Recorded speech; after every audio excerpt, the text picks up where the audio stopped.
ഓം ശിവം ശിവകരം ശാന്തം ശിവാത്മാനാം ശിവോത്തമം ശിവമാർഗപ്രണേതാരം പ്രണതോസ്മി സദാശിവം. മാന്യശ്രോതാക്കൾക്ക് വന്ദനം.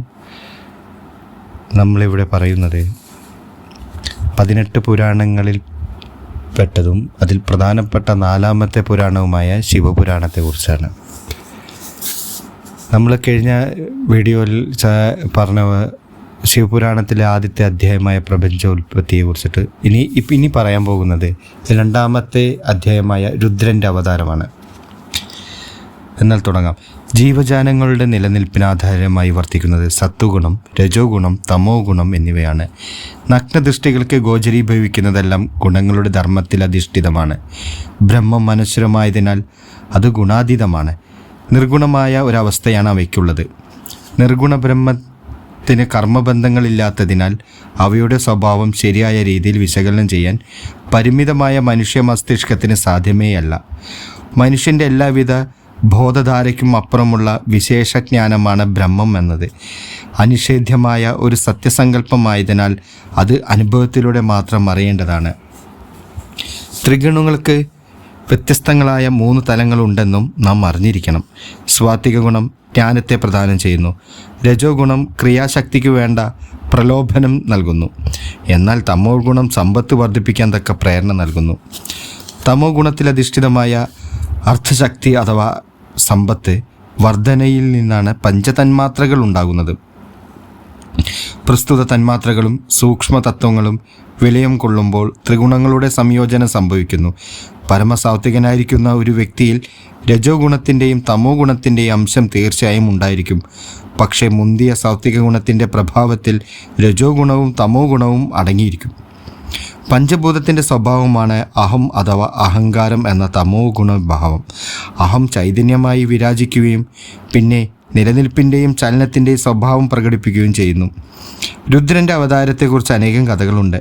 മഹേശ്വരൻ തമോ ഗുണപ്രധാനനാണ്. യുഗത്തിൻ്റെ പ്രാരംഭദശയിൽ ഭഗവാൻ വിഷ്ണു യോഗമായയുടെ നിശ്ചയത്താൽ സുഷുപ്തിയിലായിരുന്നു. നിദ്ര വിട്ട് എണീറ്റ ഭഗവാന്റെ നാഭിയിൽ നിന്നും തമോ ഗുണപ്രദനായ ബ്രഹ്മാവ് ഉത്ഭവിച്ചു. ബ്രഹ്മാവിൻ്റെ നിശ്ചയപ്രകാരം അദ്ദേഹത്തിൻ്റെ ഭ്രൂമധ്യത്തിൽ നിന്നും തമോ ഗുണശക്തി മൂർത്തീകരിച്ച ഭാവത്തിൽ രുദ്രനും ജനിച്ചു. അതിനുശേഷം ബ്രഹ്മാവ് വീണ്ടും കഠിന തപസ് ആരംഭിക്കുകയും അതിൻ്റെ ഫലമായി രജോ ഗുണം കൈവരിക്കുകയും ചെയ്തു.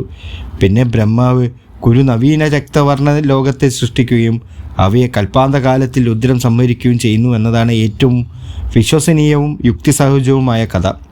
10 ഇന്ദ്രിയങ്ങളെയും മനസ്സിനെയും കൂടി ഏകാദശ രുദ്രന്മാർ എന്ന് വിളിക്കാറുണ്ട്. ജീർണിച്ച പഞ്ചരമാകുന്ന ശരീരം വിട്ട് ജീവൻ പുറത്തേക്ക് പോകുമ്പോൾ ജീവൻ കുടികൊള്ളുന്ന ശരീരമുള്ളവർ കരയുന്നതിനാൽ രുദ്രൻ എന്ന പേര് സിദ്ധിച്ചതായി നാരായണ ഭാഷ്യത്തിൽ വിവരിച്ച് കാണുന്നു. ശിവൻ നിത്യമുക്തനാണ്. ശാശ്വതമായ ധർമ്മവ്യവസ്ഥ പാലിക്കുന്നതിനാലും നിർമ്മലത്വം, നിരതിശയത്വം, അന്തർജ്ഞാനേന്ദ്രിയം, വാചാമഗോചരമായ വിശേഷശക്തി തുടങ്ങിയവ ശിവഭഗവാനിൽ സദാ പ്രകടമാണ്. ഇക്കാരണത്താലാണ് ശിവൻ നിത്യമുക്തനാകുന്നത്. 5 മന്ത്രങ്ങളുടെ ആന്തരികീകരണം ഉൾക്കൊള്ളുന്ന ദാർശനികതയാണ് ശിവൻ്റെ ശരീരം. ഈശാനമന്ത്ര ശിരസ്സും തത്പുരുഷമന്ത്രമുഖവും അഘോരമന്ത്രം ഹൃദയവും വാമദേവമന്ത്രം ഗുഹ്യവും തദ്യോജതമന്ത്രം പാദവുമാണ്. ലയാവസ്ഥയെന്നും ഭോഗാവസ്ഥയെന്നും 2 അവസ്ഥകളാണ് ഭഗവാനുള്ളത്. ശക്തിസ്വരൂപിണിയായ ദേവി തൻ്റെ വ്യാപാരങ്ങളെല്ലാം അവസാനിപ്പിച്ച് ഭഗവാനിൽ ലയിക്കുന്ന അവസ്ഥയാണ് ലയാവസ്ഥ എന്ന് വിശേഷിപ്പിക്കുന്നത്. ഈ അവസരത്തിൽ ഭഗവാൻ അപാര ശക്തിമാനായി തീരുന്നു. ശക്തി അന്തർമുഖമായും ബഹിർമുഖമായും വികസിച്ച് പ്രപഞ്ചത്തെ ഉൽപ്പാദിപ്പിക്കുകയും അങ്ങനെ നിഷ്ക്രിയമായ ഭഗവാനിൽ ജ്ഞാനത്തിൻ്റെയും കർമ്മത്തിൻ്റെയും പ്രേരണ ചെലുത്തുകയും ചെയ്യുന്ന അവസ്ഥയാണ് ഭോഗാവസ്ഥ. മാനവകുലത്തിനും മറ്റു ജീവികൾക്കും മോചനത്തിൻ്റെ ദിവ്യവും പരിമളവുമായ സന്ദേശകാവ്യം തൻ്റെ ഉടുക്കിലൂടെ പ്രസരിപ്പിച്ചുകൊണ്ട് ഭഗവാൻ പരമശിവൻ കൈലാസത്തിൽ വസിക്കുന്നു.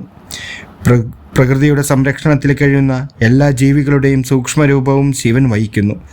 മായാബന്ധമായ പ്രകൃതിയെയും അതിന് വിധേയരായി കഴിയുന്ന ജീവികളെയും വിസ്മയഭരിതമാക്കും വിധത്തിൽ താണ്ഡവമാടുന്ന നടരാജമൂർത്തിയാണ് അദ്ദേഹം. ഇന്ദ്രിയപരമായ ബാഹ്യസുഖങ്ങളും ഇന്ദ്രിയാതീതമായ ആന്തരികാനന്ദവും പ്രദാനം ചെയ്യുന്ന ശക്തി വിശേഷാവതാരമാണ് രുദ്രൻ. ഇതോടുകൂടി ഈ വീഡിയോ ഇവിടെ അവസാനിക്കുകയാണ്.